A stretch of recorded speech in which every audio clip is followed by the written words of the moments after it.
What is a cult? How do I know if the group I am in is a cult?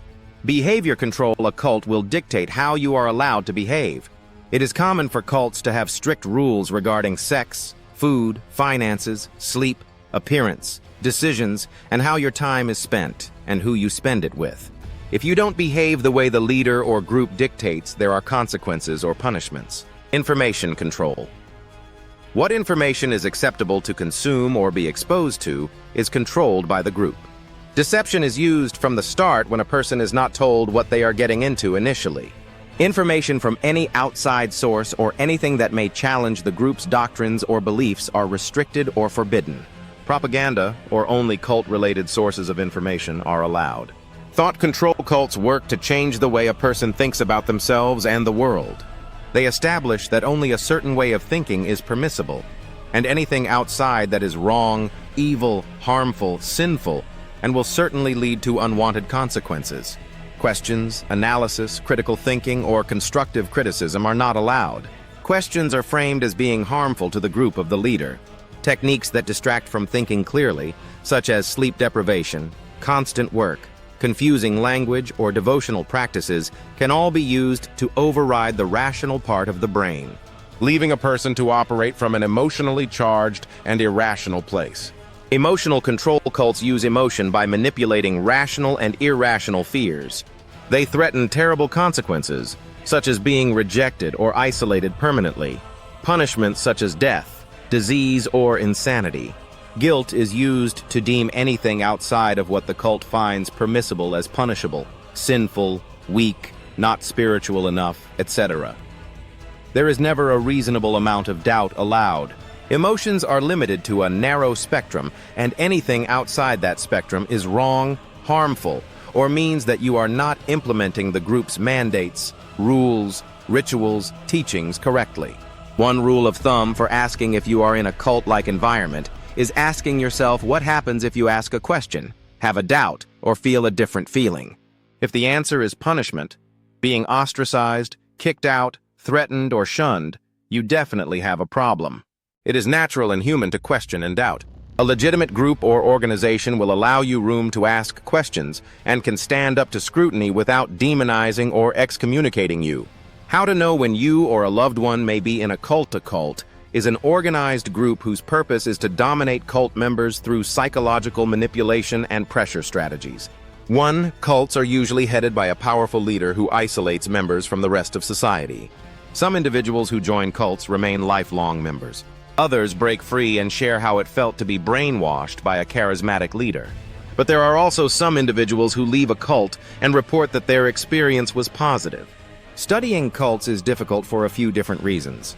It's nearly impossible to study active cult members due to their unwillingness to let others into their closed societies. Quite often, they are suspicious of outsiders. Consequently, cults are usually examined from the perspective of former members. But sometimes, individuals are reluctant to talk about their experiences as cult members. For these reasons and others, it can even be tricky to agree on a solid definition of a cult, especially given many of the stereotypes presented in film, TV, and other media. Not all cults have to be high-profile groups that make headlines. How to recognize a cult. Sometimes individuals disagree about whether a group, such as a certain religious group, is actually a cult. Even researchers sometimes can't agree on what constitutes a cult. Most people can agree that cults have a leader, and the leader, or group of people who serve as leaders, is responsible for the rules that guide the members. According to the Cult Education Institute, there are specific warning signs to look out for when considering whether a group might be a cult. Cults are characterized by 2. Absolute authoritarianism without accountability. 0 tolerance for criticism or questions. Lack of meaningful financial disclosure regarding budget. Unreasonable fears about the outside world that often involve evil conspiracies and persecutions. A belief that former followers are always wrong for leaving, and there is never a legitimate reason for anyone else to leave. Abuse of members.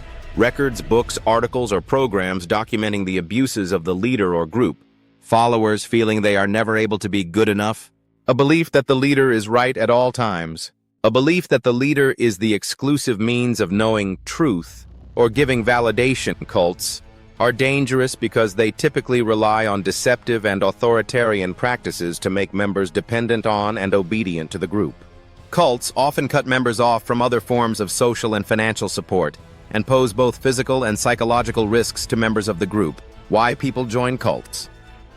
To those on the outside, it can be difficult to understand why anyone would join a cult. Researchers have found that there are several reasons why individuals may join.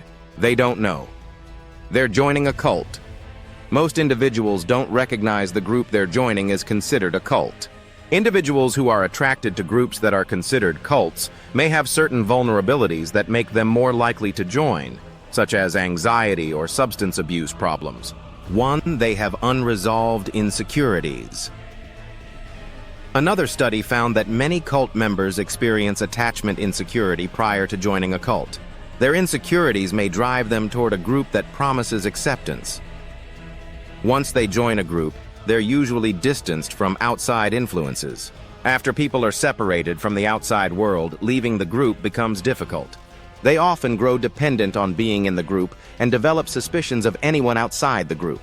This is why some people suspect that cult members are brainwashed. And there is some science behind this idea.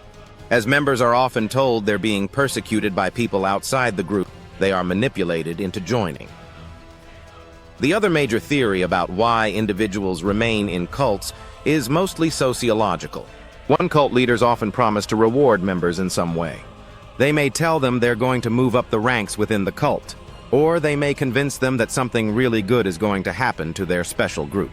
Some people believe those involved are more like victims rather than members, since they are often subjected to psychological manipulation tactics that lure them into making unhealthy decisions, including suicide in some cases. Getting out of a cult can be quite difficult. Some members don't have contact with the outside world, so it can be nearly impossible to get help. Others don't have financial resources to find a new place to go. Famous examples of cults. Why people become cult leaders is also not well understood. Some experts suggest that most cult leaders tend to be psychopaths. They are often charismatic and use psychological tactics to gain power, social control, and allegiance from their followers. 5. There have been many cults that have made the news, quite often for their tragic endings. Charles Manson. In the 1960s, Charles Manson assembled a group of young people and referred to them as his family.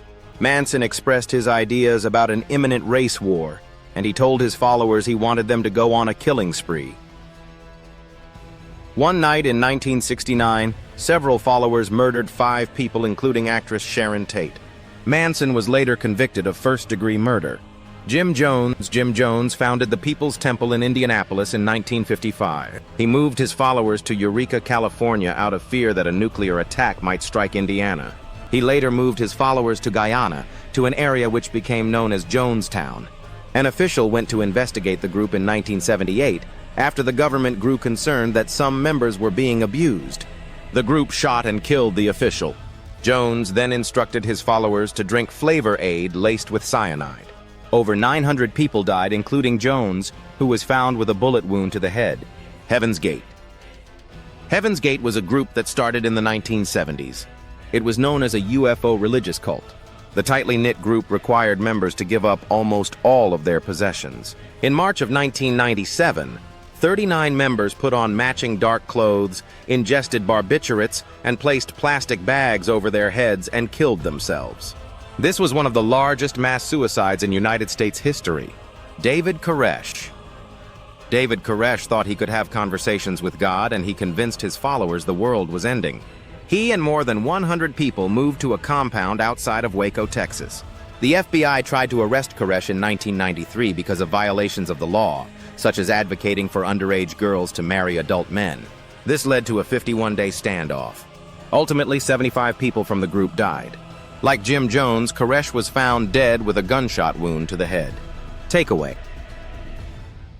If you grew up in a cult, or you recently got out of one, you may want to talk to a mental health professional about the complex feelings you may have. Whether you were exposed to traumatic events or you are confused about your identity, there are many reasons why talking to someone might help you. If you think a friend or family member may be involved with a cult, that can be really scary too.